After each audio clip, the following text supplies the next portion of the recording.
Hi అండి. Welcome to lazy అమ్మాయి kitchen. ఒక మంచి రెసిపీ చేసేద్దాం.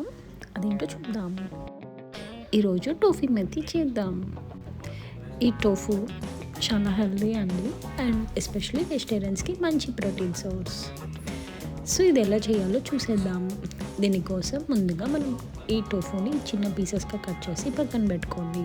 తర్వాత ఒక బాండీలో బటర్ యాడ్ చేసి వీటిని 2 వైపులుగా వేయించేసుకోండి. ఇలా ఫ్రై అయిన తర్వాత వీటిని ఒక ప్లేట్లోకి తీసేసుకోండి. చూసారా, ఇక్కడ ఆల్మోస్ట్ ఫ్రై అయిపోయింది.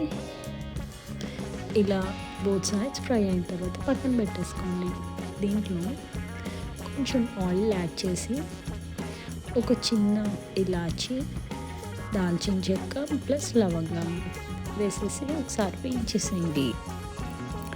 నెక్స్ట్ 1 లేదా 2 ఎండుమిర్చి వేయండి. తర్వాత ఒక 2 స్పూన్స్ జీలకర్ర మరియు 1 స్పూన్ సోంపు వేయండి. ఈ ఫ్లేవర్ బాగుంటుంది. ఇది వేయించేసిన తర్వాత కొంచెం పచ్చిమిర్చి వేసి మళ్ళీ వేయించేసేయండి. తర్వాత 1 లేదా 2 ఉల్లిపాయలు ఇలా బారుగా కట్ చేసి వాటిని వేయించేసేయండి. ఉల్లిపాయ వేగిన తర్వాత 2 లేదా 3 టొమాటోస్ తీసుకొని అవి చిన్న పీసెస్గా కట్ చేసేసి అవి కూడా ఇందులో వేసేసుకోండి. మనకి ఉల్లిపాయ మరియు టొమాటో మగ్గే వరకు కొంచెం వేయించుకోవాలి. సో ఇట్లా మనకి 2 to 3 minutes పడుతుంది. ఇప్పుడు మూత ఏమి పెట్టనవసరం లేదు. కొంచెం వేగిన తర్వాత మనం ఆల్రెడీ కడిగి కట్ చేసుకున్న మెంతి కూర వేసుకోవాలి. ఈ మెంతి కూర అనేది ఎక్కువ ఉండాలి. సో ఈ ఫ్లేవర్ ఎక్కువ ఉంటే బాగుంటుంది. ఇలా మెంతి కూర మొత్తం ఒకసారి కలిపేసుకొని ఒక 5 minutes వేయించుకోండి, పచ్చివాసన పోయేదాకా. తర్వాత మూత పెట్టేసి మగ్గనిస్తే సరిపోతుంది. మూత పెట్టిన తర్వాత ఒక 5 minutes తర్వాత మళ్ళీ తీయండి. చూసారా, మెంతి కూర ఆల్మోస్ట్ మగ్గిపోయింది. మనం ఇందాక వేసినప్పుడు బాండీ నిండా ఉంది. ఇప్పుడు ఆ కూర అంతా మగ్గిపోయింది. తర్వాత 1 లేదా 2 గ్లాసులు వాటర్ పోసి ఒకసారి మొత్తం కలుపుకోండి. తర్వాత మూత పెట్టేసి ఒక 5 minutes ఉంచితే మనకి పచ్చిగా ఉన్న మెంతి కూర కానీ ఏమైనా ఉంటే కనుక మొత్తం మంచిగా మగ్గిపోతుంది. తర్వాత కొంచెం పసుపు, రుచికి సరిపడా ఉప్పు,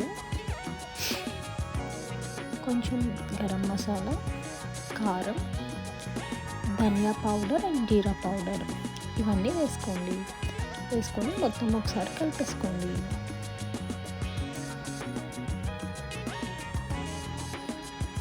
అండ్ ఇది మొత్తం మిక్స్ అయిన తర్వాత మనం ఇందాక ఆల్రెడీ వేయించుకుని పక్కన పెట్టుకున్న టోఫు పీసెస్ ఉన్నాయి కదా, అవి కూడా వేసేసి ఒకసారి మొత్తం కలిపేసుకోండి. మీకు ఒకవేళ ఉప్పు కారం ఏమన్నా టేస్ట్ చేయాలి అంటే ఇక్కడ మీరు ఎక్కువ తక్కువ ఉంటే ఒకసారి చెక్ చేసుకోవచ్చు. తర్వాత మూత పెట్టేసి అట్లా ఒక 5 minutes మగ్గనివ్వండి. అంతేనండి, ఎంతో హెల్దీ అండ్ టేస్టీ అయిన టోఫు మేతి రెడీ. సో ఇది మీరు రైస్లో తినచ్చు లేదా చపాతీస్లో, రోటీస్లో అయినా మీరు తీసుకోవచ్చు. ఇది చాలా హెల్దీ అండి, చాలా టేస్టీ కూడా. Thank you. Please subscribe.